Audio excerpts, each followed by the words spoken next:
Hi hello friends, ఎలా ఉన్నారు? అందరూ బాగున్నారా? Welcome to my channel Lavanya slittleworld. ఈరోజు మట్టి గణపతికి పోస్టర్ కలర్స్తో పెయింట్ చేస్తున్నాను, చూసేయండి.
ఐ హోప్ ఈ వీడియో మీకు నచ్చిందని అనుకుంటున్నాను.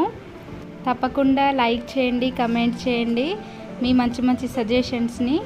అలాగే కొత్తగా వచ్చిన వారైతే సబ్స్క్రైబ్ చేయడం మాత్రం మర్చిపోకండి. పక్కనే ఉన్న బెల్ని కూడా ప్రెస్ చేయండి. నేను ఎప్పుడు వీడియోస్ పెట్టినా మీకు నోటిఫికేషన్గా వస్తాయి.